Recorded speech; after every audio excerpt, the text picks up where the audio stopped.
It was many years ago I learned that it's perhaps best to not discuss my experiences and my resulting beliefs with just anyone.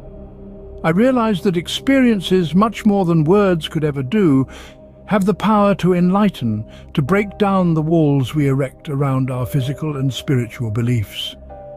But what if I told you that it's our beliefs about ourselves and our world, the beliefs themselves throughout lifetimes, that have been doing the creating, to bring us back to familiar challenges and desired or needed experiences? Well, through my story I have overwhelming evidence that this, which Seth through Jane Roberts once claimed in The Nature of Personal Reality, is in fact true.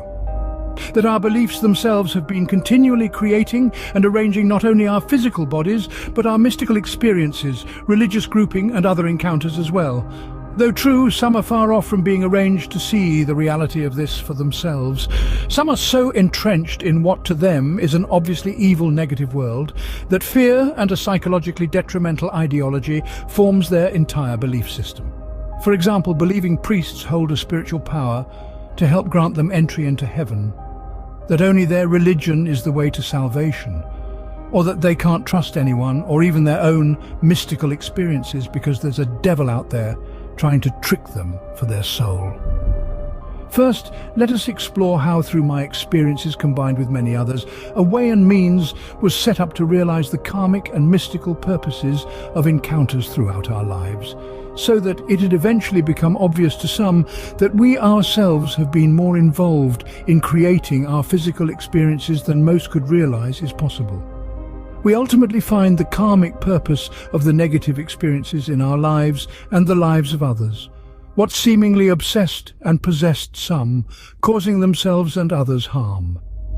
And we also find that once we realize the karmic purpose or root cause of things in our lives, it no longer has power over us and can no longer create fear in us. In the course of my exploration of Hinduism, I stumbled upon a fascinating concept that had already come to life for me through my own life experiences: Dharma.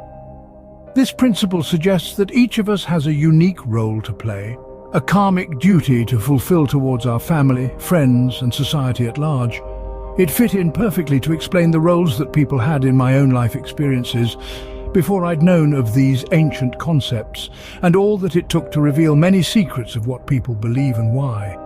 Dharma is another way to express the reality of our differing roles in life, roles that we play for each other, whether positive or negative, revealing or constricting. Essentially, centuries-old evidence of the belief in soul contracts or agreements made before coming into this lifetime to carry out plans once made with each other. At the same, however, some have believed that life is all random and that they're in a meaningless universe and world until they die in some random way. And this is what their world will show them more evidence of in this lifetime, until they themselves catch a glimpse that there could be more to life, creating a desire and making an effort to know. To me, just like my visit from the Hindu goddess Adi Shakti to show me she wasn't simply a figment of some storyteller's imagination, the concept of Dharma wasn't made up from thin air either, and instead was the result of the evidence of the different purposeful roles we all have, seen in others' lives throughout our ancient past as well. Similarly, not only the advanced knowingness of Seth through Jane Roberts spoke volumes to me about Seth's validity, just like the concept of Dharma's validity, but my own and my family's mystical encounters with channeling and the reality of psychic phenomena gave all the proof I must have known I'd need. For when I'd find Jane and her husband's experiences written in their books, just like Adi Shakti visited me before I knew what she represented, and before I knew her purpose for visiting me when I was 14. I also discovered that many of us are destined to shatter the religious chains placed on us since the time of our births, the chains we've perhaps allowed others to place upon us by our own fears and reluctance to figure things out for ourselves throughout previous lifetimes. Over centuries, religious authorities have ruled with fear and force, and it seems that some of us are living under the shadow of the fear we perhaps once propagated. This isn't so far-fetched if our karma and lifetimes of experiences are indeed based on what we've done and who we've been throughout our past lives. Intriguingly, My journey led me to ponder whether we've been destined to experience and rectify our pasts. This process, serving many purposes, not least of which is to nurture a world that is wise enough and secure enough to allow religious freedoms. Enough to allow for channeled works and oft-misunderstood spiritual encounters meant to be documented and survive for long enough to serve their roles. Just as the 2001 spacecraft prophecy survived and served its purpose through a strange UFO cult as a signpost for the hidden channeled work of Normans that I was meant to find in 2001, while completing other seemingly delusional, misunderstood prophecies at the same time and in the following years to come. Chiefly the Mayan calendar 2012 end of the world prophecy, which sort of came to life for me in around 2011. But that's a part of the story for another time. I didn't know it at the time I began reading Norman's work in 2001, but I'd find that his wife, along with those who he'd interacted with throughout his life until he'd passed in 1971, believed he was the reincarnation of Jesus of Nazareth. It was something he wouldn't accept, but knew the meaning of, as it signified another important psychic gathering, and why they began believing this through the events that created their stories. It was something that would serve to show me another sign that I was meant to find his channeled work, as the Apostle Peter, who I was told I'd been in a past life when I was a young teen by the traveling evangelist, seer from Alexandria. Was this all another part of this greater plan that had eventually all come together, organized somehow from the other side? The purposes of which would only be revealed in hindsight, and through the Meaning of Religion chapter in Seth Speaks. All signposts serving to show the deeper, meaningful relationships. Perhaps the religious oppression and challenges were meant to be set up and destructed by ourselves in this new world for good reasons having to do with personal growth and the necessity to break our own chains, which only those much wiser could see the purpose for and allowed to be placed on entire civilizations at times. A cornerstone of Hinduism that resonated deeply with me is the emphasis on personal mystical experiences as a means of spiritual growth. In many religious frameworks, these unique experiences are often suppressed, creating a closed-mindedness that stifles the expansion of consciousness. In summary, this journey of understanding has taught me the value of personal experiences in shaping our spiritual beliefs and the importance of being open to new ideas.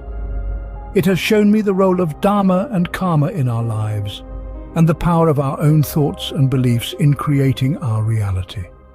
And most importantly, it has taught me that sometimes it's best not to discuss certain aspects of religion with those who may not yet be ready to understand them. Remember, the journey of spiritual understanding is a personal one, and each of us must walk this path at our own pace, in our own time. As we delve deeper, we understand that just like religions and the events that occurred before their formation established a sense of necessity for these religions and their loving, tolerant values. Those who currently still hold these religious beliefs and adhere to them are preserving history, holding a particular level of consciousness and stage of development.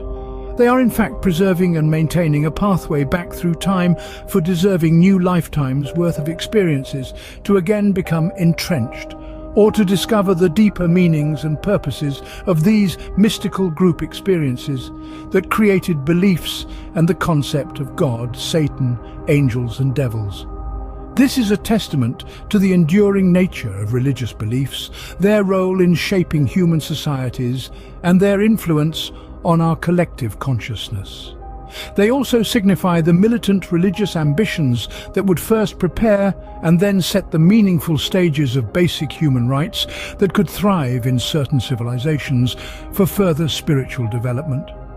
These beliefs, both ancient and new, serve as meaningful guideposts on our journey of spiritual exploration in the causal effects of group thought and beliefs throughout lifetimes. They provide us with a roadmap, a set of clues that can help us navigate the complexities of life and the mysteries of the universe.